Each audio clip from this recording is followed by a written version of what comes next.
My name is John Tweten, and I've worked in alternative education for over 35 years.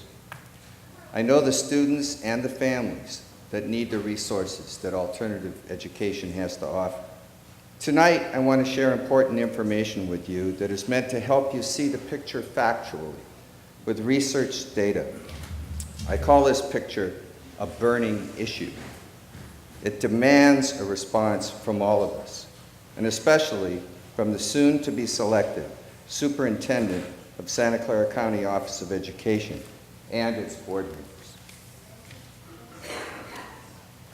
The number of gang-related incidents reported by the San Jose Police Department has risen dramatically over the last 4 years, from 700 in 2004 to over 1,000 in 2007. This figure does not include the gang involvement found on school campuses that leads to hundreds of suspensions and expulsions every year throughout the county. In addition to gang violence, the dropout rate is also on the rise. In 2006, the city of San Jose had at least 2,500 students drop out. In the last 2 years, close to 5,000 students have dropped out of school. This slide shows the rising dropout rate in the cities of San Jose and Campbell. You'll notice that the school district with the lowest dropout increase is San Jose Unified. That is because they have the greatest number of alternative school opportunities for their students. The lesson here is that many students who don't make it in regular schools can succeed in alternative schools. They don't have to drop out, hit the streets, and get into serious trouble.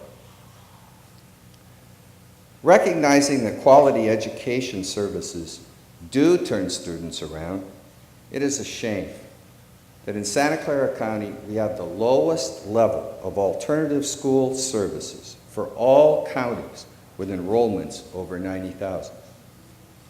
In fact, the number of alternative education seats has been decreasing, with the County Office of Education dropping 65% of their alternative education seats.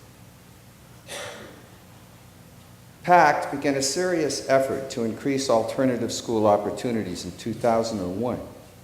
Yet during the last number of years, enrollment in alternative education has decreased in Santa Clara County by 43%, while statewide there has been a 2% increase in alternative education.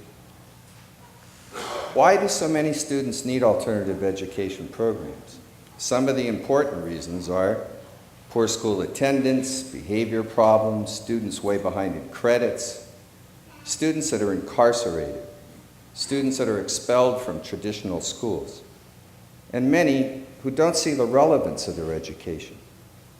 They have feelings of alienation, substance abuse problems, different learning styles that don't fit the mold in regular education. Most of these students can be convinced of their value. Others can be often caught in a dangerous undertow of antisocial forces, such as gangs trying to suck them out of schools and into the streets where they are promised protection and belonging and excitement, but end up with drugs, violence, and in an educational dead end. When these same students are offered alternative school programs that include support from passionate and accepting staff who act as role models and mentors, then most students take advantage of the recovery service and the learning challenges they have to offer. Students begin to accept their own abilities and their talents. Then they can choose to succeed rather than drop out. And a strong commitment with the families also supports the students' commitment. What do we want in this county? Gangs and dropouts? Or do we need students and families finding more and better ways to succeed in school, value their education, and plan their futures? This county needs a superintendent with significant experience developing quality alternative programs.